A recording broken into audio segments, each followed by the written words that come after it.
Hello everyone, मैं खुशबू और आप देख रहे हैं आपका अपना यूट्यूब चैनल एजुकेशन टेक फिलो। तो आज की वीडियो में मैं आपके लिए बहुत इम्पोर्टेंट चैप्टर लेके आई हूँ जो कि आपके डीएलएड का फर्स्ट चैप्टर है। हम इस वीडियो में चैप्टर की बात बिल्कुल नहीं करेंगे। इस वीडियो में हम बात करने वाले हैं ईवीएस सब्जेक्ट के बारे में। पर्यावरण अध्ययन आप जानते हैं, 1st to 5th क्लास हम पढ़ते आए हैं ईवीएस, और अब हमारा ग्रेजुएशन भी हम कर रहे हैं। तो सोल का जो सबसे पहला हमारा सब्जेक्ट है वो भी यही है कि ईवीएस। तो ईवीएस क्या है ऐसा सब्जेक्ट जिसके बारे में हमें इतने डीपली पढ़ना होता है। फिर चाहे हम इग्नू से ग्रेजुएशन करें, डीयू से ग्रेजुएशन करें या फिर अपने स्कूल की पढ़ाई करें, ईवीएस हमें पढ़ना ज़रूरी होता है। अब जैसे कि आप सब डीएलएड कर रहे हैं, आप सब टीचर बनना चाहते हैं, तो आपको भी ईवीएस पढ़ना पड़ेगा। तो आखिर क्या है ये ईवीएस जो सभी बच्चों को पढ़ना बहुत ज़्यादा इम्पोर्टेंट है। तो आज हम इसी के बारे में बात करेंगे कि ईवीएस है क्या। इसके इंट्रोडक्शन को हम बहुत अच्छे से जानेंगे और जानेंगे कि इसका मोटिव क्या है, बच्चों को क्या सिखाना चाहते हैं ईवीएस के द्वारा। तो चलिए शुरू करते हैं आज की वीडियो और जानते हैं ईवीएस के बारे में। और यह वीडियो आपके लिए बहुत यूजफुल होने वाली है। और इस वीडियो के बाद हम अपने चैप्टर्स स्टार्ट कर देंगे 1st, 2nd, 3rd। तो उन वीडियोस को बिल्कुल भी देखना ना भूलें। तो सबसे पहले हम जान लेते हैं ईवीएस के बारे में। तो ईवीएस को हिंदी में कहा जाता है पर्यावरण अध्ययन। ईवीएस की जो फुल फॉर्म है इन्वायरमेंटल स्टडी। आप देख सकते हैं लिखा हुआ, आपको बहुत अच्छे से दिखाई दे रहा होगा। तो इन्वायरमेंटल स्टडी जिसे शॉर्ट फॉर्म में ईवीएस कहा जाता है। हिंदी में अगर हम बात करें तो पर्यावरण अध्ययन हम यहाँ पर हिंदी और इंग्लिश दोनों में डिस्कस करने वाले हैं, क्योंकि मैं नहीं जानती कि कौन बच्चा हिंदी मीडियम में पढ़ाई करेगा और कौन इंग्लिश मीडियम में। इसलिए आपको कोई भी प्रॉब्लम ना हो किसी भी टॉपिक से रिलेटेड, इसीलिए हम हिंदी और इंग्लिश दोनों में डिस्कस करने वाले हैं। तो सबसे पहले हम इंट्रोडक्शन को देखेंगे जिसे हिंदी में हम परिचय कहते हैं। तो सबसे पहले अगर हम पर्यावरण को अलग अलग करें, मीन्स उसकी संधि विच्छेद करें। हिंदी में आप संधि विच्छेद बहुत अच्छे से जानते हैं, तो हम यहाँ संधि विच्छेद नहीं पढ़ने वाले, सिर्फ हम यहाँ पर्यावरण का संधि विच्छेद करेंगे। तो आप देख सकते हैं परि प्लस आवरण, हमने दोनों को अलग अलग कर लिया है। तो पर्या का बना पहला परि, देन उसके बाद आवरण। तो परि का मतलब होता है चारों ओर, हमारे चारों ओर जो कुछ भी है वो परि में आ जाएगा। देन उसके बाद आवरण, आवरण का मतलब होता है घेरना, किसी भी चीज़ को घेरना। तो एक बार हम इसको डिफाइन कर लेते हैं बहुत अच्छे से कि इसकी सही मीनिंग क्या निकलती है। जो आवरण हमें चारों ओर से घेरे हुए है, जो आवरण हमें चारों ओर से घेरे हुए है, क्या है वो? पर्यावरण है। जिसको हमने अगर अलग अलग किया है तो परि प्लस आवरण, परि का मीन्स होता है चारों ओर, देन घेरना का, आवरण का मीन्स होता है घेरना। आपके एग्जाम में यह क्वेश्चन पूछा जा सकता है, तो इसमें आप बिल्कुल भी कंफ्यूज ना हो। अगर कभी भी आपके एग्जाम में क्वेश्चन पूछा जाए कि पर्यावरण अध्ययन को हम किस तरह से डिफाइन कर सकते हैं, पर्यावरण अध्ययन का मतलब क्या होता है, तो आपको इसी तरह से एग्जाम में लिख के आना है जिससे आप एक अच्छे मार्क्स गेन कर सकें। तो जो आवरण हमें चारों ओर से घेरे हुए हैं, तो हमने पर्यावरण का तो मतलब देख लिया। अब क्या बचा हमारा? अध्ययन। हम अध्ययन का मतलब क्या है तो हम देख लेते हैं। अध्ययन का मतलब भी, अध्ययन का मतलब होता है स्टडी, किसी भी चीज़ के बारे में पढ़ाई करना, उसके बारे में जानना। देन उसके बाद डिटेल, उसके बारे में डिटेल मतलब जानकारी हासिल करना कि वो चीज़ क्या है। देन उसके बाद नॉलेज, नॉलेज आप जानते ही हैं, ज्ञान हासिल करना, ज्ञान प्राप्त करना किसी भी चीज़ के बारे में। तो यहाँ पर हम किस चीज़ के बारे में ज्ञान हासिल कर रहे हैं? पर्यावरण के बारे में, कि पर्यावरण क्या है। तो क्या है पर्यावरण जान लेते हैं हम। आपको यह टेबल दिखाई दे रही होगी, इसमें पर्यावरण सेंटर में लिखा हुआ है। देन इसके चारों ओर हमने कुछ पार्ट्स डिवाइड कर दिए हैं, जिसमें जो सबसे पहला है जल, देन उसके बाद वायु, जैव मंडल, स्थल मंडल। अब क्या है तो पर्यावरण में, पर्यावरण जो है इन चारों चीज़ों से मिलकर बना है। किन चारों चीज़ों से? जल, वायु, जैव मंडल, स्थल मंडल। अब क्या है ये चारों चीज़ें? जल, पानी। आप जानते हैं पानी के बिना हम जीवित रह ही नहीं सकते, और वायु, जब तक वायु नहीं होगी हम सांस नहीं ले सकते। आप जानते हैं वायु में ही सारे हमारे ऑक्सीजन हो, नाइट्रोजन हो, कार्बन डाइऑक्साइड हो, सभी चीज वायु में मौजूद हैं। देन उसके बाद जैव मंडल। जैव मंडल क्या है? जहाँ पर व्यक्ति रहता है, जहाँ पे एक मानव रहता है, जहाँ पर जिस स्थान पर, जिस जगह पर मानव का जीवन संभव है, उस जगह को जैव मंडल कहते हैं। देन उसके बाद स्थल। स्थल क्या है? स्थल है जमीन। तो इन सभी चीजों से मिलकर बना है हमारा पर्यावरण, और इन सभी चीजों के बारे में जो हम पढ़ाई करते हैं वो किस में आता है? पर्यावरण अध्ययन में। तो आई होप के पर्यावरण अध्ययन के बारे में आपको एकदम क्लियर हो गया होगा, कोई भी डाउट नहीं रहा होगा। तो फिर हम आगे जान लेते हैं कि पर्यावरण अध्ययन के बारे में हम पढ़ते क्यों हैं, कि ये हमारे लिए इतना ज़रूरी क्यों है कि हमें हर जगह पे ईवीएस की नॉलेज दी जाती है। अब क्यों दी जाती है वही हम जानेंगे। वाई, क्यों क्यों क्यों, क्या है ऐसा रीज़न, क्या है ऐसी वजह जिसके कारण हमें ईवीएस पढ़ना बहुत ज़्यादा ज़रूरी हो जाता है। तो सबसे पहला जो रीज़न है हमारा वो है संवेदनशील, कि पर्यावरण के लिए हमें संवेदनशील होना है, पर्यावरण को बचाना है। क्योंकि आप जानते हैं अगर पर्यावरण नहीं है तो हमारा जीवन इस धरती पर संभव नहीं है। जब तक पेड़ पौधे नहीं होंगे तो ऑक्सीजन नहीं होगी, ऑक्सीजन नहीं होगी तो पानी नहीं होगा, हमारा जीवन नहीं होगा तो क्या होगा? कुछ भी नहीं होगा। देन उसके बाद पर्यावरण रक्षा। पर्यावरण रक्षा के बारे में हमें बताया जाएगा कि हमें पर्यावरण की रक्षा क्यों करनी है, उसकी क्या क्या इंपॉर्टेंस है, हम उसकी रक्षा किस तरह से कर सकते हैं।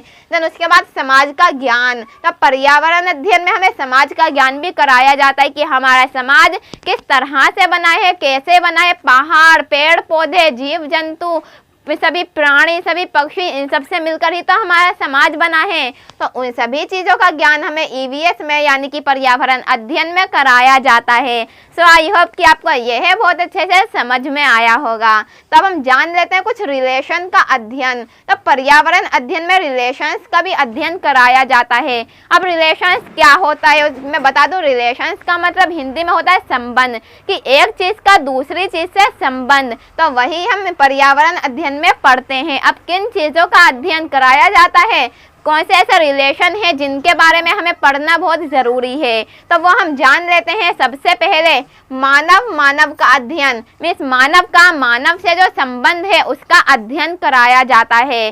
देन उसके बाद मानव का समाज से अध्ययन, मानव का समाज से क्या संबंध है उसका अध्ययन हमें कराया जाता है कि समाज है, एक मानव है तो उस मानव को समाज के साथ किस तरह से बर्ताव करना है, किस तरह से बिहेव करना है, उन सब का जो रिलेशन है इन सब के बीच का, वो सब हमें कहाँ पढ़ाया जाता है? पर्यावरण अध्ययन में। देन उसके बाद मानव का संस्था से अध्ययन कराया जाता है। अब संस्था क्या होती है? संस्था कोई भी चीज़ हो सकती है, जैसे कि हमारा रिलीजन्स हो सकते हैं, हमारे जो धर्म है वो हो सकते हैं, जैसे कि मंदिर, मस्जिद, एनीथिंग, जो भी एक ग्रुप है उसका अध्ययन मानव, जो उसका भी संबंध है मानव से, किसी भी संस्था का संबंध मानव से, तो उन सभी का अध्ययन कराया जाता है। सो आई होप कि आपको रिलेशंस का अध्ययन भी बहुत अच्छे से समझ आ गया होगा।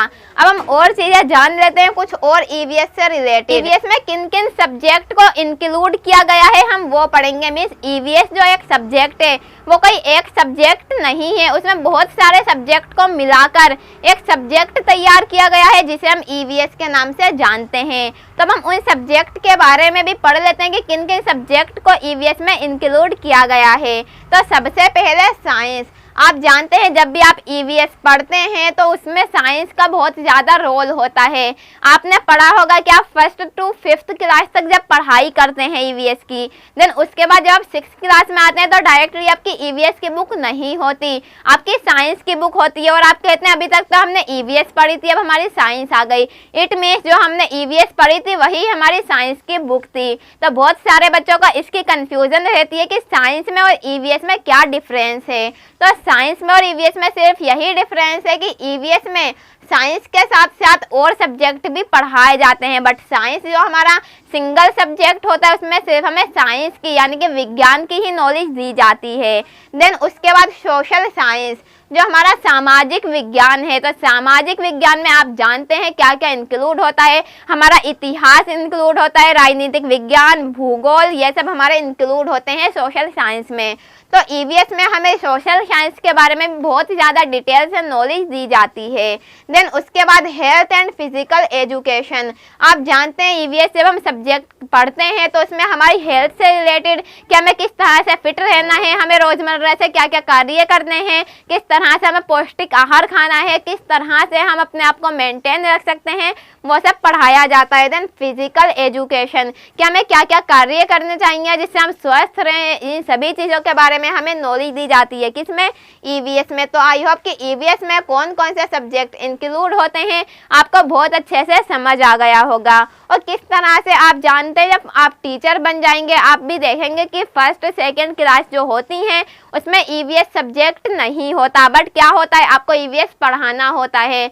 पर जब सब्जेक्ट ही नहीं होगा तो आप पढ़ाएंगे कैसे? तो उसका एक रीज़न ये है कि सब्जेक्ट इसलिए नहीं होता क्योंकि उसमें आपकी नॉलेज देखी जाती है कि आप किस तरह से बच्चों को ईवीएस के बारे में नॉलेज दे पाएंगे। आप हिंदी पढ़ाते हैं, साइंस पढ़ाते हैं, तो उसमें कोई भी, जैसे कि हमने हिंदी का सब्जेक्ट ले लिया, हिंदी में कोई पोएम आई जिसमें हमारे जल के बारे में यानी कि पानी के बारे में है, तो आप उसमें ईवीएस को किस तरह से इंक्लूड करेंगे? तो उसमें आप इस तरह से कर सकते हैं कि आप बच्चों को पानी के बारे में बता सकते हैं कि पानी जो है एक में से नवीकरणीय संसाधन है, वो कभी भी खत्म हो सकता है, हमें उसको बचा के रखना चाहिए, पानी को हमें कम से कम इस्तेमाल करना चाहिए, ज़्यादा वेस्ट नहीं करना चाहिए। तो अगर आप ये सब बच्चों को नॉलेज देंगे तो ये क्या होगी?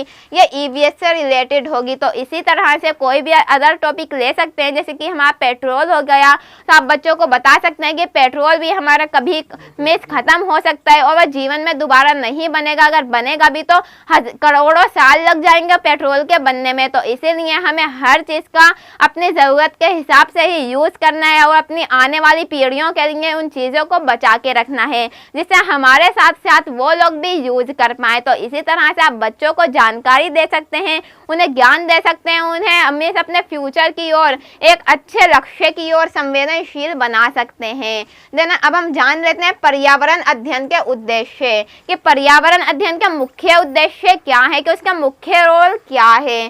तो सबसे पहला जो वो उद्देश्य है वो है ज्ञान देना, कि बच्चों को ज्ञान देने का उद्देश्य है कि पर्यावरण अध्ययन के द्वारा बच्चों को बहुत ही ज़्यादा ज्ञान की प्राप्ति होगी। देन जागृत करना, बच्चे जागरूक होंगे हर चीज़ की ओर, मीन्स वो पेड़ पौधे हो, पानी हो, कोई भी ऐसी चीज़ जो हमारे लिए बहुत इंपॉर्टेंट हो, जैसे कि बिजली है, बच्चे बिल्कुल भी ध्यान नहीं रखते, लाइटें पंखे इसी तरह से चल रहे हैं, कोई भी ध्यान नहीं रखता, बल्कि लाइट को वेस्ट करते हैं, बिजली को वेस्ट करते हैं। तो इसी तरह से बच्चों को जागृत करना है कि वो किस तरह से चीज़ों की ओर जागृत हो सकते हैं, किस तरह से चीज़ों को वेस्ट होने से बचा सकते हैं। देन उसके बाद कुशलताएँ, कि बच्चे क्या क्या ऐसे कार्य कर सकते हैं जिससे वो खुद तो अच्छी, उनमें अच्छी एबिलिटीज़ पैदा हों, अच्छे लक्षण पैदा हों और वह दूसरों को भी जागरूक करें। जैसे कि कहीं पे वो ज़्यादा कूड़ा पड़ा है तो कोई भी बच्चा कोई वेस्ट मटेरियल लेके, कोई बाल्टी ख़राब हो गई है तो उसे वहाँ पे रख सकता है, उसमें कूड़ा डाल सकता है। अब उसे एक छोटे से बच्चे को देखकर और लोग भी उसमें कूड़ा डालेंगे। इट मीन्स जो कूड़ा सड़क पे पड़ा था अब वो सड़क पे नहीं पड़ा रहेगा, वो उस बाल्टी में जाएगा, इट मीन्स वो डस्टबिन में जाएगा। तो इसी तरह से बच्चों में कुशलताएं पैदा होंगी पर्यावरण का अध्ययन करने के द्वारा। संवेदनशील बनना, संवेदनशील पे हम बहुत ज़्यादा डिस्कस कर चुके हैं, मुझे अब और ज़्यादा बताने की ज़रूरत नहीं है। सतत पोषणीय विकास हेतु, अब क्या है सतत पोषणीय विकास? सतत का मीन्स होता है पूरा संपूर्ण ज्ञान, जिसमें हमारा पूरा ज्ञान इंक्लूड हो। तो सतत पोषणीय विकास में अपने से रिलेटेड, दूसरों से रिलेटेड, पर्यावरण से रिलेटेड और समाज से रिलेटेड हर चीज़ का ज्ञान इसमें इंक्लूड किया गया है। ये हम यहाँ पर पढ़ चुके हैं कि किस तरह से सब चीज़ों को इंक्लूड किया गया है। देन उसके बाद सहभागिता, पार्टिसिपेशन, की बच्चों को पार्टिसिपेट किस तरह से करना है। मीन्स जब उनका बर्थडे होता है वो गिफ्ट की जगह कोई एक पेड़ लगा सकते हैं, जिससे पेड़ को वो पानी दें, उससे पेड़ बड़ा होगा, हम और धरती पर पेड़ों की संख्या बढ़ेगी, हरियाली होगी। पेड़ों को ना काटने के लिए उन्हें पार्टिसिपेट करना है, लोगों को जागरूक करना है, वो पोस्टर बना सकते हैं। और तो इसी तरह से बहुत सारी चीज़ें होती हैं जिनमें बच्चे पार्टिसिपेट ले सकते हैं। तो आई होप कि पर्यावरण अध्ययन का जो हमारा आज इंट्रोडक्शन टॉपिक था वो बहुत अच्छे से समझ आया हो। इसके अलावा हमारा कोई भी और बाकी कुछ भी बाकी नहीं रह गया। इससे रिलेटेड। तो एग्जाम में कभी भी आपसे इससे रिलेटेड कोई भी क्वेश्चन पूछा जाए तो आपको कंफ्यूज नहीं होना है। और कभी भी आपसे पर्यावरण अध्ययन के उद्देश्य पूछे जाएं तो आपको इन्हीं टॉपिक्स पर लिखकर आना है। बट आपको सिर्फ यही टॉपिक नहीं लिखकर आने हैं, बल्कि आपको इसको में यह हमारा मेन टॉपिक होगा, इसको आपको हेडिंग के रूप में आपको बनाना है। देन उसके बाद आपको इसे एक्सप्लेन करना है, तभी आप अच्छे मार्क्स गेन कर पाएंगे। अदरवाइज आप खाली इसी तरह से ये पॉइंट लिखकर आ जाएंगे तो आपको अच्छे मार्क्स नहीं मिलेंगे। तो आप इस बात को बिल्कुल भी संतुष्ट ना हो कि मैंने ये पॉइंट्स लिख दिए हैं तो यही पॉइंट्स आप एग्जाम में लिख कर आएँ और आपको अच्छे मार्क्स मिल जाएं, ऐसा बिल्कुल भी नहीं होगा। इन पॉइंट्स को आप सिर्फ एक हेडिंग के रूप में प्रयोग करें, हेडिंग के रूप में यूज़ करें। देन इसको आप खुद ही एक्सप्लेन करें, क्योंकि मेरे पास इतना स्पेस नहीं है जो मैं इन्हें एक्सप्लेन कर सकूं। मैंने आपको बोल के एक्सप्लेन कर दिया है, लिखने की मुझे ज़रूरत नहीं है। सो आई होप कि आपको बहुत अच्छे से समझ आया हो और आप एग्जाम में डायग्राम के द्वारा ज़्यादा समझाएं, क्योंकि टीचर को, एग्जामिनर को इतना टाइम नहीं होता कि वो आपकी कॉपीज पढ़ के चेक करे। अगर कोई डायग्राम होता है तो उससे एग्जामिनर पे इंप्रेशन बहुत ज़्यादा अच्छा पड़ता है। जैसे कि हमने यहाँ छोटा सा डायग्राम बना दिया है, छोटे छोटे पॉइंट होते हैं, इनसे हमें अच्छे मार्क्स गेन करने में बहुत ज़्यादा हेल्प मिल जाती है। तो आप इसी तरह से कुछ और एक्टिविटीज़ का प्रयोग करें, एक्टिविटीज़ का यूज़ करें, जिससे आप अच्छे मार्क्स ले सकें। तो आई होप कि आज की वीडियो आपके लिए बहुत यूज़फुल रही और नेक्स्ट वीडियो में हम इसका फर्स्ट चैप्टर लेकर आने वाले हैं, तो उस वीडियो को भी देखना बिल्कुल भी ना भूलें। और इससे पहले हम लेसन प्लान की वीडियो बना चुके हैं, अगर आपने वो नहीं देखी तो नीचे डिस्क्रिप्शन में आपको उसका लिंक मिल जाएगा, उस वीडियो को ज़रूर देखें। So thank you for watching Education take.